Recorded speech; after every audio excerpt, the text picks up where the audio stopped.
This is Legacy Battle. Make sure you hit that like, subscribe, notification button. I'm Michael Adams, Curve Legacy Battle. My panelists tonight from the Gridiron Battle Zone, Brian King, Steelers Nation South, Rollo Cawthon. And you can't do a basketball show without a Canadian where, basketball was created. They like to say that. So we want to welcome Scott Crawford from the Canadian Baseball Hall of Fame, the Director of Operations up there. Our show tonight is the Mount Rushmore of the ABA, the original ABA here. So we're going back to, 60s, 70s there, the American Basketball Association. We are joined by a former professional basketball shooting guard, played with the Baltimore Bullets, later the Capitol Bullets after the move there, and the New York Nets. That's right, before it was New Jersey, it was New York. He represented the USA in 76 in a tournament abroad, played overseas as well. After his playing days, he became an educational counselor for the NBA, which I know we're going to get into when we get to our question and answer a little bit later. But so we want to welcome Richard Rinaldi. Richard, thank you so much for coming on. Thanks for having me. Awesome. As always, we'll have our Q&A for him about his career afterwards. You're going to want to hang around and hear that. There's a lot of interesting stuff that he has done. Our honorable mentions tonight, these are guys that just missed the list. We got Ron Boone, Spencer Hayward, Matt Calvin, Zelmo Beatty, and believe it or not, Rick Barry. And I'm going to give a reason why he missed our choices. Is to our selections tonight come from a 1997 special panel of 50 former ABA sports writers, radio announcers, referees, executive owners, and fans. We took the top 8 from that list, and we're going to narrow that down to make a Mount Rushmore out of it. And then Rich will pick his own Mount Rushmore as he sees fit afterwards. So let's jump into this. And Brian, bring us your first player, and then we'll get Rich's opinion on him. Okay, I'm going to start with Artis Gilmore. 7'2", 240 pounds. He played center, and he was out of Jacksonville University. Nicknamed the A-Train. Gilmore played 5 seasons in the ABA with the Kentucky Colonels. And check this out. He played in all 420 possible games that he was signed for. So twice he had the most minutes per game. Twice he led the association in field goal percentage, and once in blocks per game, and 4 times in rebounds per game. Gilmore, he was the ABA most valuable player in 71-72, which also happened to be his rookie season. And so he won the Rookie of the Year as well, beating out Dr. J for the award. In 75, he helped the Colonels to the ABA championship. He was named the postseason MVP. In his 5 ABA seasons, he averaged 17.1 rebounds per game, 3.4 blocks, and 22.3 points. In all 5 of his seasons, he was ranked in the top 11 in ABA history for rebounds. And he set an ABA record with 40 rebounds in a single game. Imagine that, 40 rebounds. Gilmore, he was an all-star in every one of his ABA seasons. He was on 4 different ABA all defensive teams, and of course he's on the all ABA team. This guy was just an absolute beast on the glass, a scoring threat, and a block machine. So that's Artis Gilmore. Rich, with Artis, he's a lefty. How's that differ from some of these other guys playing style? And then he's known for his dunks and his baby hook shots. I don't know if a lefty would have make any difference. He was just, Brian, you said it all. He was a monster. How many rebounds did he have? 40 in one game? 40 in one game, yeah. And my senior year in college, we played him. That was his senior year. We played him in Madison Square Garden opening night, and he had 34 rebounds in a 40-minute game. It was even 34 or 35. I don't have that stat with me right now, but he was just different. He was different as far as being a lefty goes. Lefty or righty, man, he was going to kick some butt. That's a good pick for Mount Rushmore. It's no doubt about it. 40 boards in a game is like Wilt putting up 100 points. That's just an insane number that we'll never see again. I mean, that's not happening. Rollo, let's move to your first guy. Let me just say this. Yeah. Wilt had 55 rebounds in one game. There you go. All right. That's the same, yeah. That's Wilt. Okay. Well, I'm gonna start off with Dr. J. That's it, Dr. J. It's over. Argument made. He's two-time ABA champ, two-time ABA playoff MVP, three-time ABA MVP, five-time ABA All-Star, four-time ABA first team, one-time ABA second team, ABA All-Rookie team, one-time ABA All-Defensive team, three-time ABA scoring champ, and ABA all-time MVP. The Black Houdini, Black Moses. I mean, he was the first one to make dunking an art as part of the game, as part of his repertoire. And he was the 1976, the inaugural slam dunk champion. Who can remember Dr. J coming from the free throw line? He was Michael Jordan before Michael Jordan. Was the first one to have his own signature shoe. I mean, that's it, Dr. J. I mean, the greatest ABA basketball player of all time, easily. How do you stop that guy, Rich? You let him shoot from the outside. Okay. What are your thoughts on his game? Yeah. You know, when Baltimore released me my third year, the Nets picked me up, the New York Nets, and I wore 33 and Doc wore 32. And so my locker was right next to his. So I got to know him a little bit from my little 2-month sojourn with the Nets before they released me also. But if it weren't for seeing Doc and appreciating him and practicing against him, as I said earlier, my stay in the ABA would have been a waste of time. But just watching him, I can remember in Indianapolis, we were playing Indiana, and it was just before the half in this old fairgrounds, I guess they called it, the Indianapolis Fairgrounds. And in front of our bench, we had good seats at that time, not like way down now where they have all these people paying big money for the players' seats and the players are way down here. He drove baseline and he kept going up. And Darnell Hillman, who they called Dr. Dunk of the ABA, who was a spectacular dunker, and I forget the other guy who was going up with him, but they kept going up and Doc kept going up and it kept getting closer. And sooner or later, someone was going to have to come down. I'm not exaggerating here. I just sat there and watched this thing. And he just went up just a little bit more at the end and just slammed it. And at the buzzer, more or less, everybody was walking to the locker room just in disbelief. Wow. Disbelief. And that was my cool little, one of my Dr. J stories. Good man, great guy, always was friendly and receptive and how you doing, Richie, and all that stuff. So good choice, Robert. Good choice. Let's move We on to got two Scott. good choices. Okay. All right, from the Great White North up here. One of my guys was Roger Brown. Seems like he didn't have many options to where to play. He seemed to be suspended from the NCAA and the NBA. So he went and played in the ABA. So little issues going on, I assume, there. But what a great career. He was one of 7 players to be unanimously put on the ABA all-time team. He's, of course, inducted in the Basketball Hall of Fame in 2013. He's 10th all-time in scoring in the ABA history, 11th all-time for games played. He appeared in 4 All-Star games. He was on great teams. His teams won championships 3 different times. And he played in the most games ever for ABA playoff history. And then, of course, Indiana retired his number. So he didn't have much choice of where to play, but when he got in the league, he was, you could easily say top 10 all time for all his games played and scoring and playoff performance.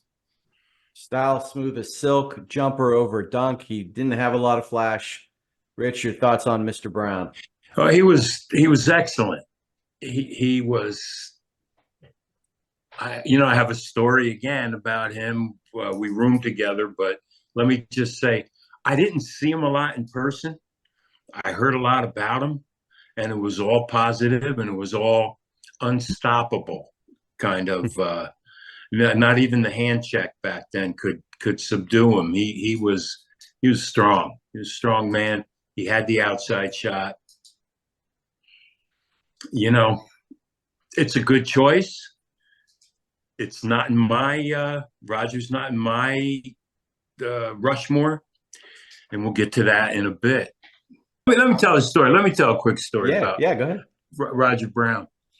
Let me see. After I got cut by 2 teams in 1 year, so 73, 74, I got released twice. So 74, 75, I get a call from Memphis. I think they were called the TAMS, the TAMS, Memphis TAMS, and which is an acronym for Tennessee, Arkansas, and Mississippi, with the SP pluralizing it. And so I get a call, and they say, "You want to try out?" I say, "Yeah, I'll try out. I'm not doing anything. I need to play basketball." And so I said, "Look, I'll come down there and try out if you guarantee me that Larry Finch doesn't have a no-cut contract." And Larry Finch was a Memphis hero, you know, played with Larry Keenan, and the team that went to the finals against Bill Walton and UCLA, where Walton shot 21 for 22 in that game from the field. So anyway, I go down and I get a roommate, and he comes into the room, and it's Roger Brown, and he's got a gun. You know, like, wait a minute, man, what's going on? Like, I say, "Hey, Roger, you know, I'm Richard Rinaldi, but what's up? You know, I got to sleep tonight."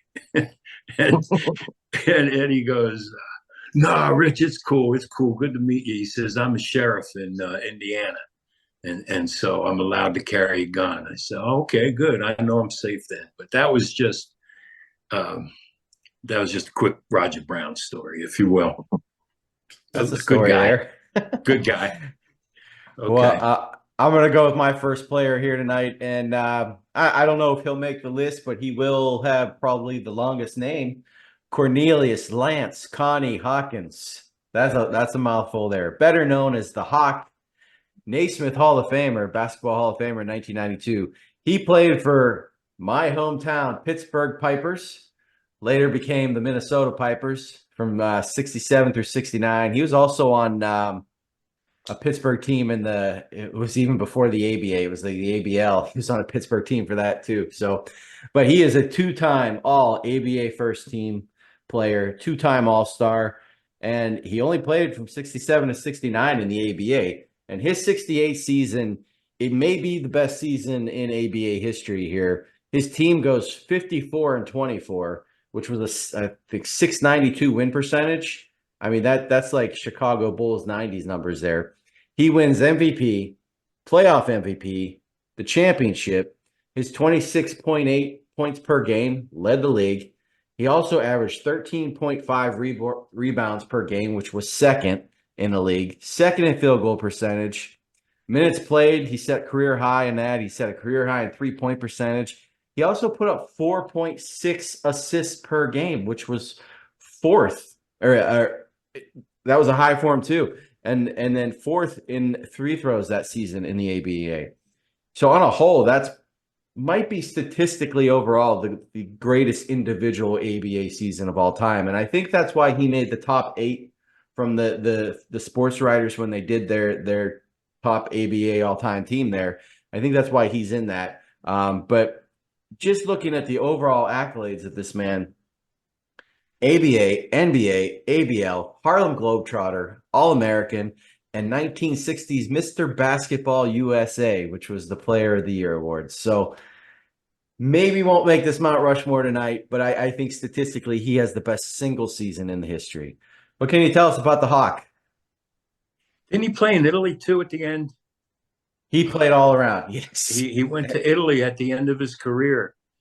I was playing in Switzerland, and we were somewhere in Italy doing an exhibition, and he was sitting over in the corner, and I just said, I better leave him alone, you know, because after the career he had, now he's in Italy, and I didn't know him, but you know, when I was with the Bullets, he was with Phoenix, so I got to see him up close. Big hands, I mean, he hold that ball like a grapefruit, kind of like Doc, but more than Doc. I think his hands were bigger. And I would kind of say that he's a lot like Doc. Doc would have Doc is a bit better of an outside shooter, but as far as being spectacular and taking it to the basket with total creativity and adjusting to defense and finger rolls and what have you, it's a good choice. But And then then again, that's not mine. that's what it said he was known for, the above rim style, high flying acrobatics. So you nailed it right on. Yeah, absolutely. And he was so cool too. I mean, Doc is cool, but some of his moves were just, you can imitate him, but you can't imitate him. He was special. Right. So good choice. So now what? What are we gonna do? Like a consensus, a composite, or? Well, we got 4 more players that we're going to discuss. So, okay. Yeah. Okay. Brian, go ahead. All right, so I'm gonna very very carefully bring this player into the conversation. We got Louis Dampier, 6 foot even, 170 pound point guard. He played his college ball at the University of Kentucky. He was known as Little Louis. And in 1967, he was drafted by the ABA's Kentucky Colonels. He's among the few players who played all 9 of the seasons in the ABA's existence. He was one of just 2 ABA players to play all 9 seasons with the same team, and he is the only player to appear in the ABA playoffs in each and every season. 7 times Dampier was an ABA All-Star, and in 1975 he helped the Colonels to an ABA championship. Dampier was known during the 1970-71 season. He hit a record 57 consecutive free throws. During the three season stretch from 68 to 71, he hit 500 3-pointers, including 199 in 68-69. That is a single season pro record that stood for the next 3 decades. When the ABA officially ended in 1976, Dampier stood as the all-time career leader in games played, minutes played, points scored, 3-pointers, and assists. And of course, he was named to the All-ABA team. A great shooter, and the man was in more ABA games than anyone else. So that's Louis Dampier. Go ahead, Rich. I know you got something to say about him. Let's hear it. No, I mean, he's a point guard and leads the team in scoring and all of that. I wouldn't want to play with a point guard that takes that many threes.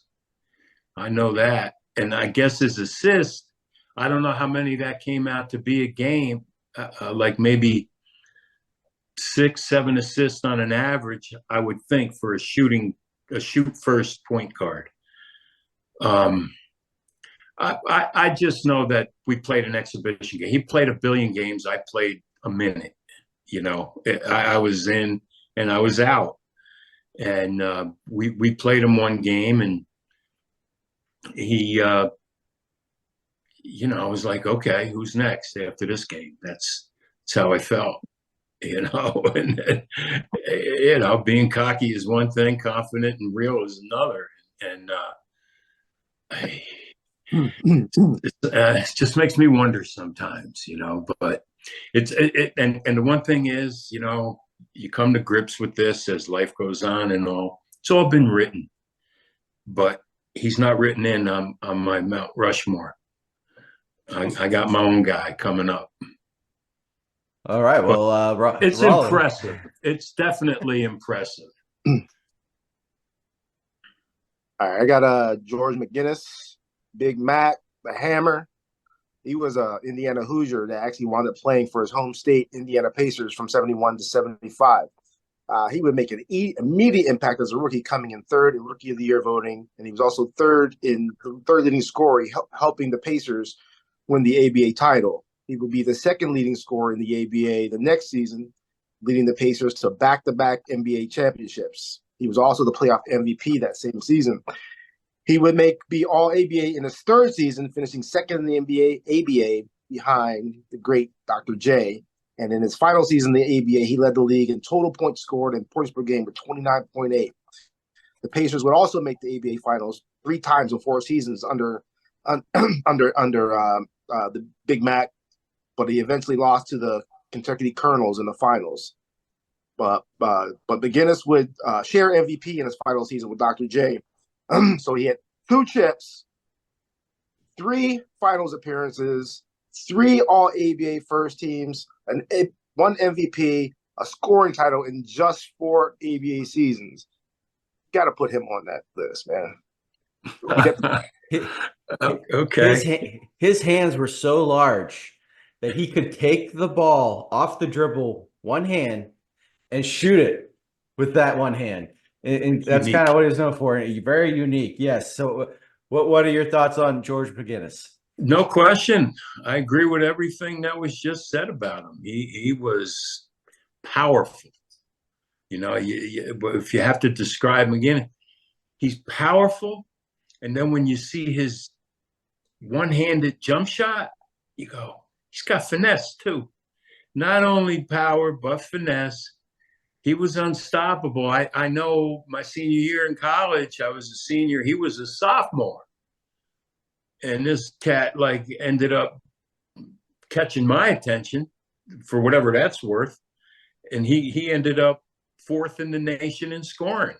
Just he was a beast, man. And I guess he left after his sophomore year in college to go to the ABA. And they were raiding colleges back then. And he went. Good choice. Good choice. He's not on my list though, but good choice. I'm taking notes. You're changing. It's tough to pick 4. I mean, everybody said who's the greatest ever. Pick 1. Now we got to pick 4. That's even difficult. But go ahead. Scott, who's your number 2? All right. Well, I'm really interested in seeing Rich's at the end of this list. This will be pretty interesting. My guy was George Gervin, the Iceman. I loved his nickname for number 1. More research on him. He didn't play a long time in the ABA, but when he played, he was one of the best. He played 269 games, but he averaged 22 points a game over that time. So very, very great player. He was an all-star every year he played. He was an ABA second team all-star. He was the first team all-star rookie. And he's the ABA all-time team. And he's, of course, in the Basketball Hall of Fame. So he didn't play a long time in the ABA. He did play a ton of years in the NBA afterwards.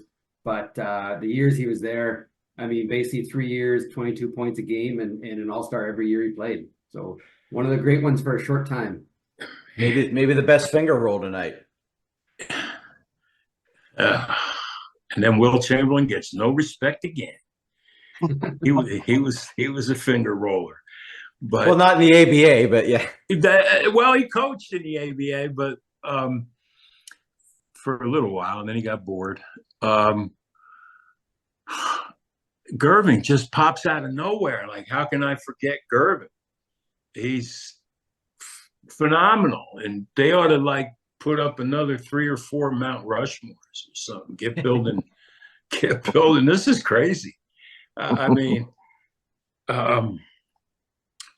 can't disagree with it, but not on my list. I got my list. Yeah. Well, we're going to move to our final player here tonight, and that is the horse, Dan Issel, depending on who you talk to. So center, power forward out of the University of Kentucky, drafted by the Detroit Pistons of the NBA, but he was also drafted by the Kentucky Colonials there. So he decided to go and stay in Kentucky and play in the NBA. Which I thought was kind of nice, got to stay close to where he was living, basically. His first season was the 1970-71 season, and he leads the ABA all-time with 29.9 points per game. He's an all-star, rookie of the year that year, all-ABA second team, led Kentucky to the finals. They lost in a highly contentious 7-game series. I believe it was to Utah. Those playoffs, though, he averaged 28.1 points per game and 11.6 boards. That's pretty impressive for playoffs. But on his career, he's an ABA champion in 75. He's all ABA first team in 72, four-time All-Star, scoring champion, and a member of the ABA all-time team, of course. So he has all the stats that fit up with everybody else tonight, which is always what makes these Mount Rushmores very hard to do. I like Dan a lot. I have seen some of his play. I have gone back, and I like that. To me, he was kind of like a blue collar type player, like hard work ethic, great in the paint. He's not afraid to get dirty. I like players like that. I always talk about like the utility players in baseball that don't get the respect, but they do all the hard things. That's what Dan was. He did the hard things that maybe some of the more stars didn't want to do. So your thoughts on him, Rich? No stories on him. I don't know him. I ran into him once.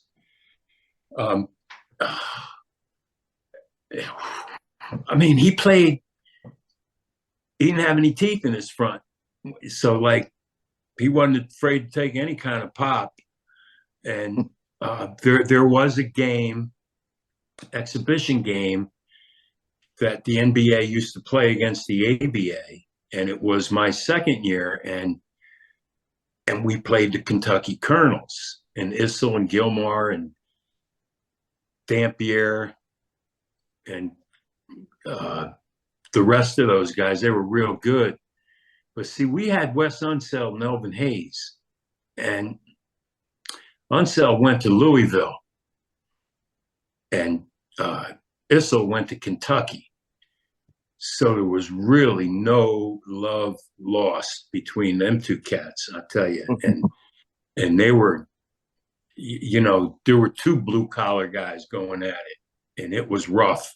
You could just hear the sound from outside, top of the key, wherever the heck I was running around, like boom, boom, boom, boom.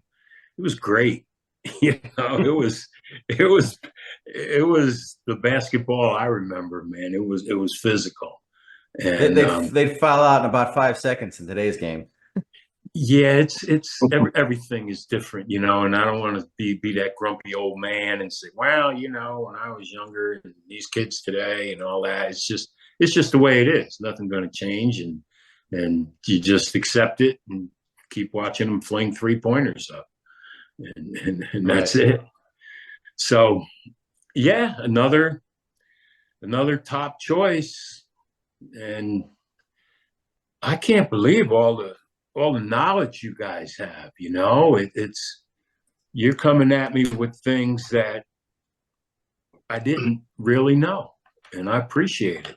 I really do. And what's next? Well, we're gonna move into our vote, and we'll pick our 4, and then you pick your 4. Guys, you cannot pick your own player here tonight. So, Scott, who are you taking? Go with Dr. J. Yeah, that's the easy one off the list right there. Well, can you put me on that right now, or you want to wait till the end? We'll get yours we'll get yours at the end. Yeah, absolutely. Okay. Rollo, go ahead. Dan Issel missed 4 games in 6 seasons when they played 84-game seasons, and he averaged 39 minutes a night as a center. Dan Issel. Okay. Brian. This is really tough. Like Rich said, I'm think I'm gonna go with Big Mac. Man, I'm really impressed with what he was able to do. Okay. And so it comes to me to finish out Legacy Battles Mount Rushmore here. And I know Rich won't like this one, but I get to pick whoever I want. And I am going Louis Dampier, because to me, you have to have the person on your Mount Rushmore who has the most points in the career of that league. And you can say he played the most games. That's fine. But like when we did the WHA Mount Rushmore for the hockey league that was in that time period, we weren't going to put their all-time leading scorer on it just because he had played the most games. You got to have him on there. So I'm taking Louis Dampier. So that is our Mount Rushmore. Rich, what is your Mount Rushmore? Review yours again. Dr. J, Big Mac, Dan Well, but Issel, Big and Mac, that's McGinnis, right? Mhm. Yeah. yes, Okay. yes, and then Louis Dampier, who we know you're not taking. No, no, man. I mean, that's fine. Who's your top four? Dr. The J, whole we know thing- you said was one. The whole thing is subjective, and so here we are.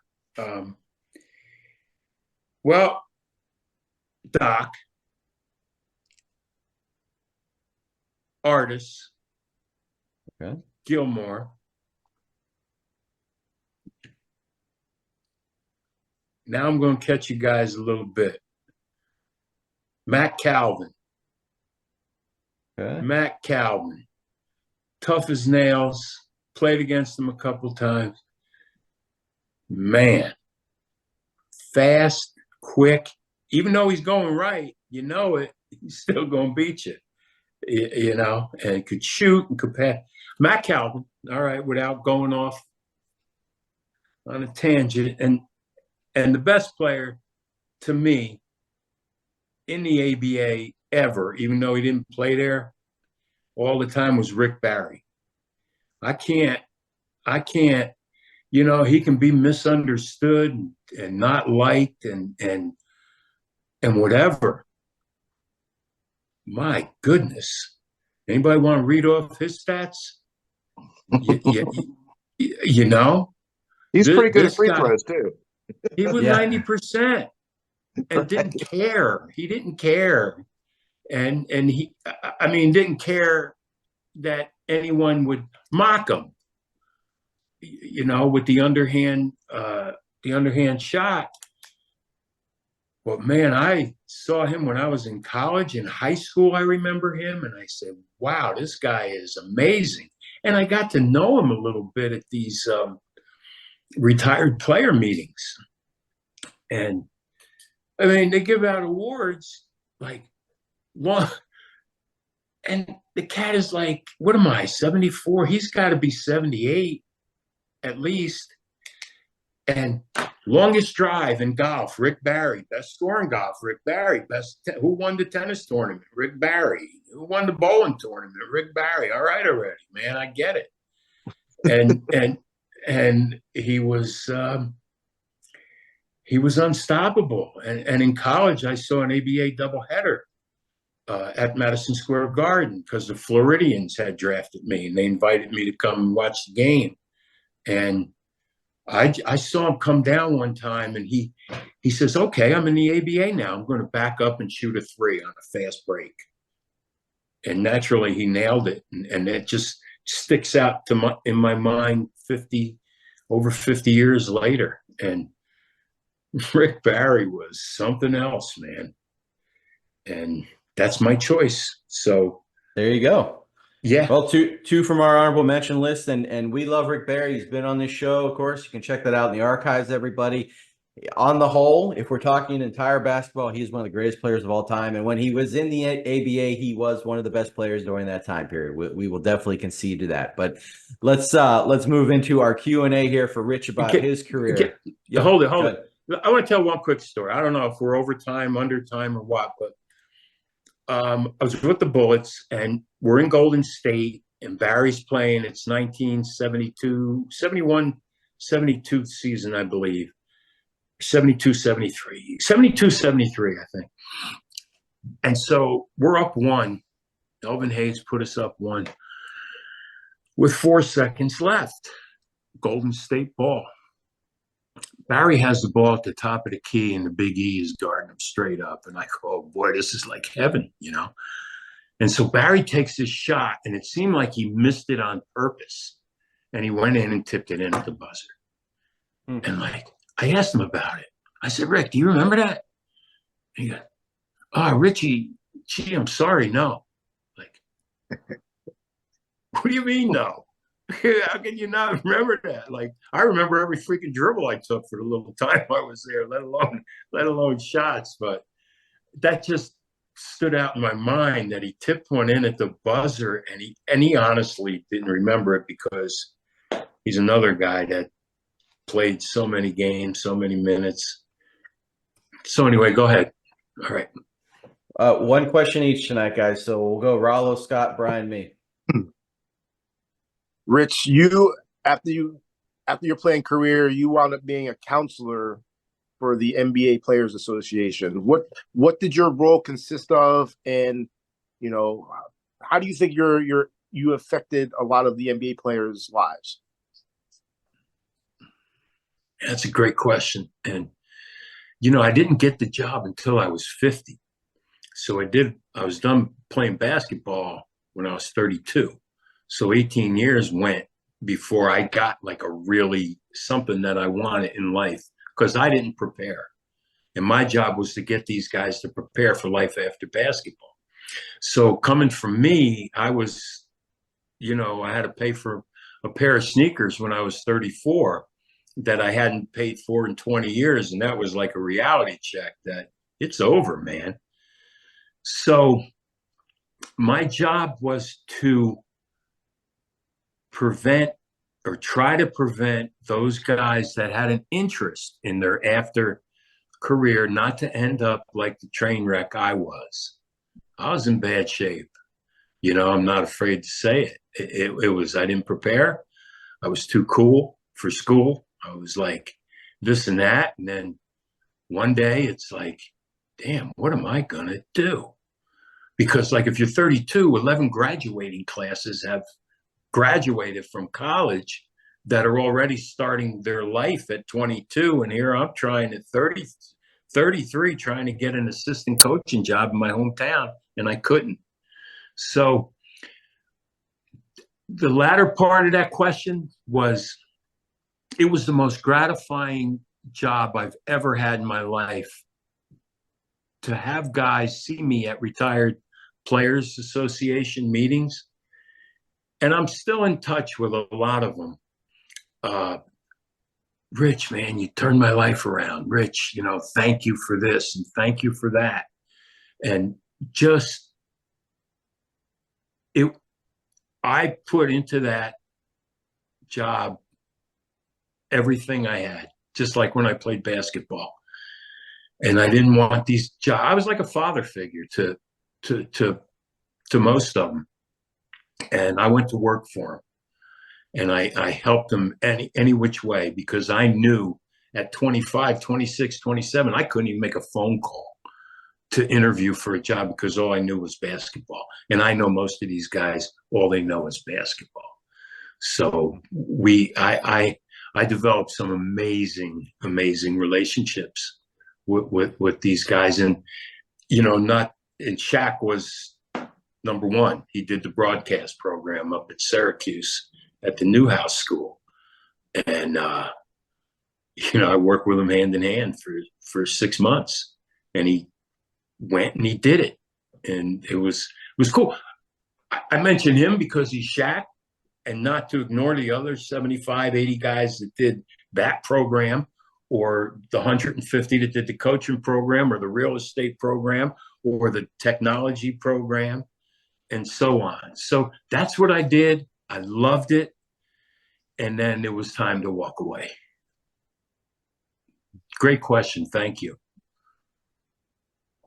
All right, Rich. I obviously run a museum up here in Canada, so I always like to ask the players, from your career, are there special things you kept from your career, game used, or just things you kept, or other players you played with? Did you ever interact with them and get their autograph or get your photo with them, or right? And obviously you've dealt with a lot of players after your playing career, so same type thing. But I like to see, did you keep anything from your career and talk about maybe what you kept because it was extra special? You go down my basement. You're younger than I am, so you'd have an easier time getting down there than I do and back up. But I kept a lot. My father kept a lot. My sister kept a lot. I got high school articles, Little League baseball articles. Got a whole bunch of stuff.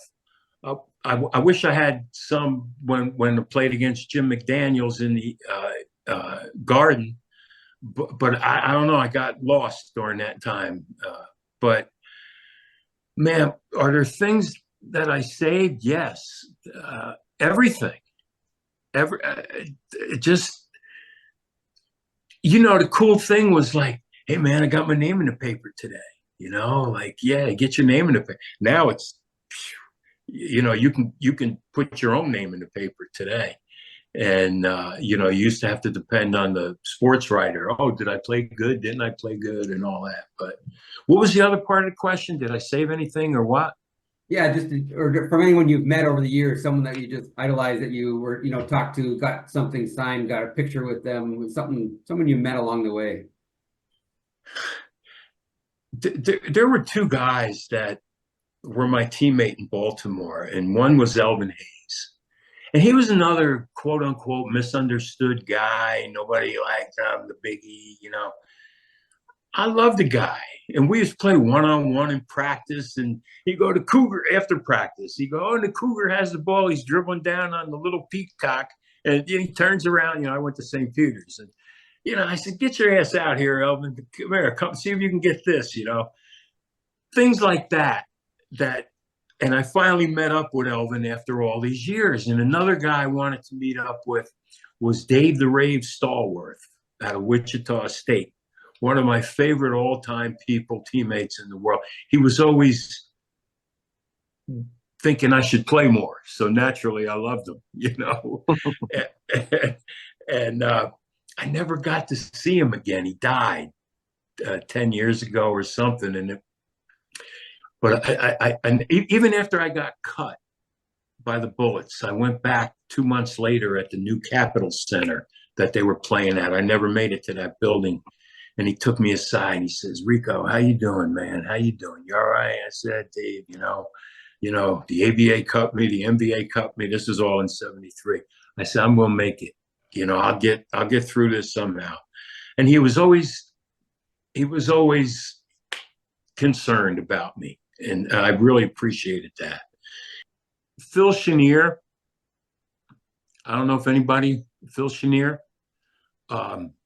He just got his number retired. Now I'm going to take a quick story. And senior year in college, season over in March, playing in all these tournaments and all-star games and things. And so I had three choices. I had the ABA, which, like Rick Barry said, you know, the financial situation, guys were running to the bank to cash their check before it bounced. You know, I didn't want that. And they told me in 70, 71 that the league was going to merge after 71, didn't merge in 76. So what was I saying about The jersey retired? Phil Chenier. So I decided if I'm going to go down, I'm going to go down swinging. I'm going to go against the best, which is the NBA players. Okay. And they had Earl Monroe, Kevin Lockery, Freddie Carter, Eddie Miles, Gary Zeller, Jack Marin. And I said, shit, I'm really going to be up against it. But I could have gone to Italy too, being all four of my grandparents were from Italy. I could have gone to Italy and just made twice as much money. But I always wanted to play in the NBA. So I go to the NBA, I signed a contract, and Stan Love, Kevin's dad, was the 9th pick in the draft. He got all the money. And we go to training camp in Fort Meade, Maryland, and here's this kid, Phil Chenier. And I said, wait a minute, he wasn't on my program. No, I didn't know anything about him. So Phil Chenier was the first year of a hardship case. You guys know what a hardship case is? Look it up, 1971 NBA draft. 5 teams chose a kid that proved that he needed money, and so Phil Chenier. I came in expecting 8, 10, 12 minutes a game. Phil Chenier ended up being all rookie, you know, and that was it. So I run into Phil and I said, you know, it's all love, Phil. You know, what are you going to do? It's not your fault. You were better than me. So that's it. Hopefully I'm not too verbose and we got a couple other things, but man, old Phil Chenier. Well, Well, Rich, we talked about, all these other greats and what they did on the court. I want to talk a little bit about you on the court. In 1971, you set the St. Peter's school record for points scored in a game with 54 against St. Francis. If I'm not mistaken, that record still stands today. So could you tell us a little bit about that game and how you were able to light the scoreboard up like that? I missed my first 7 shots.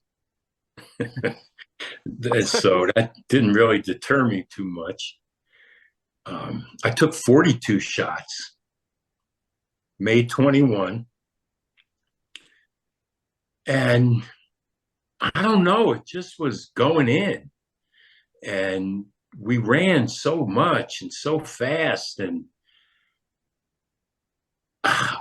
it wasn't even my best game. Numbers wise, it was, but I remember having better games than that. That kind of, sure, it was school record, and I still think it stands because teams today don't even get 60, 50 points, and everything's changed again. It's all different. 12 for 19 from the foul line, and I missed 3 or 4 1-and-1s. That stands out the most out of that game for me. And the record was 53. That was set the year before my junior year. And my freshman year, the record was set by the late, great Elnardo Webster, who had 51 in the NIT in Madison Square Garden against Marshall, double overtime win. The game before we beat Duke 100-71. So you ask about that game. I hope I capsulized it without going overboard. It was just one of them games, and I made a foul shot with 5 seconds left, and that was it. That made 54, and glad I made one of those foul shots. 12 for 19. I could have done that left-handed. But okay. So we'll get you out of here with this. So I got to pick one of these ones. All right. At the time you played overseas, we're talking late 70s, early 80s.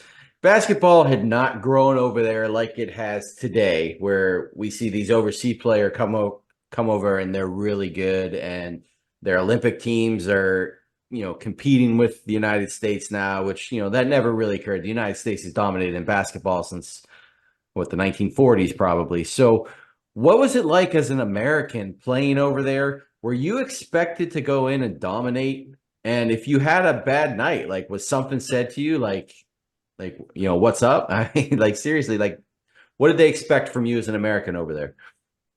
You had a bad night, you had your girlfriend go shopping for you the next day. Nice. At the grocery store.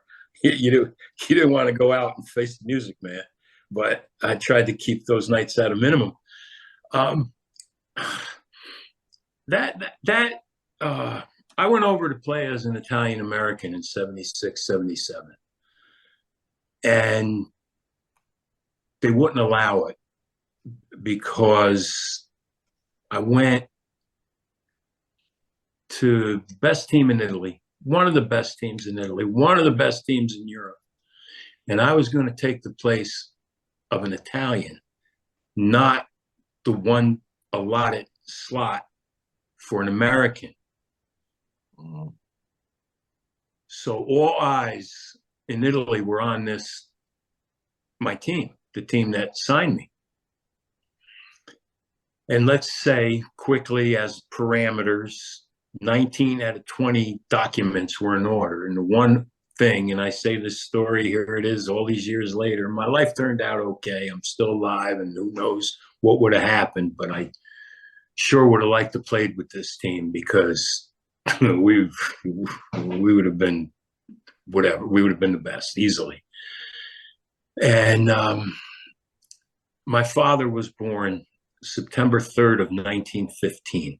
So all the documents were about the father, not the mother, even though all 4 of my grandparents came from Italy. So, the woman, the Italians have this, okay, so the guy, my father.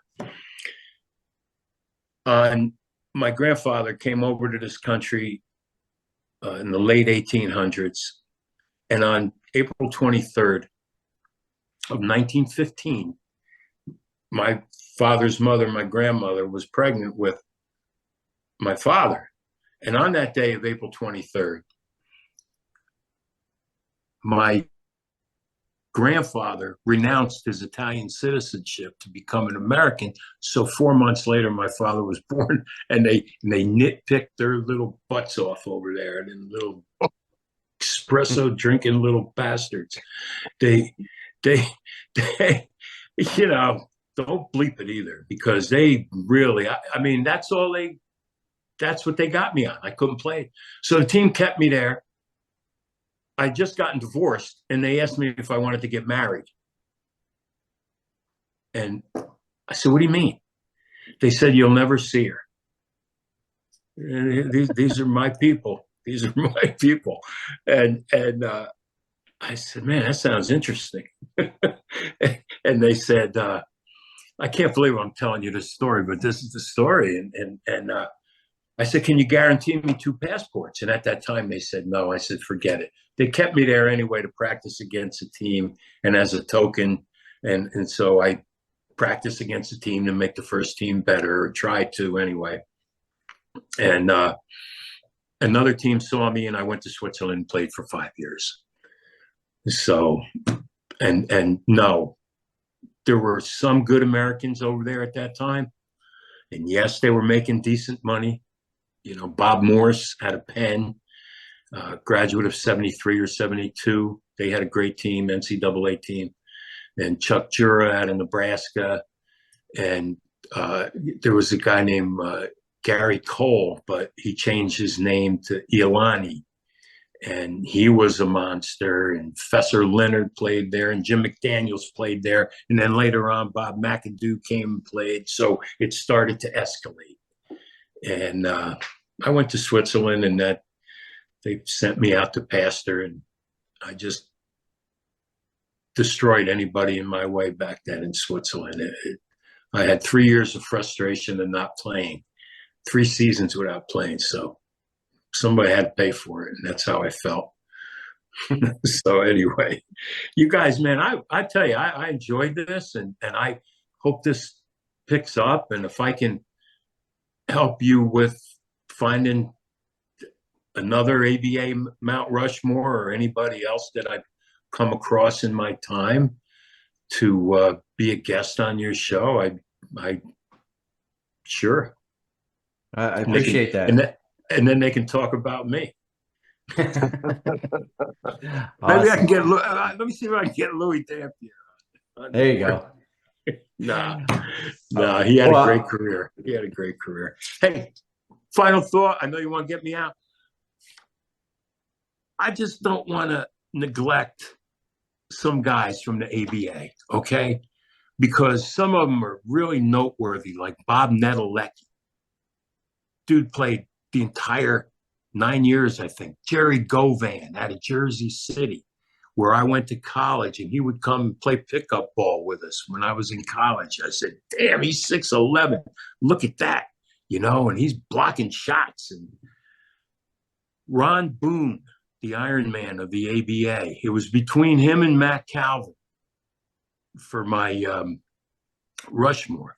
Fatty Taylor, Freddie Lewis, Brian Taylor, John Williamson, you know, all the Billy the Whopper Pauls, you know, you can go Larry Keenan, Mel Daniels, Bobby Jones, come on, you know, Issel, Jumbo Jim Akins, who that's who I'm going to get for you guys, because he saw to it that the ABA players, everyone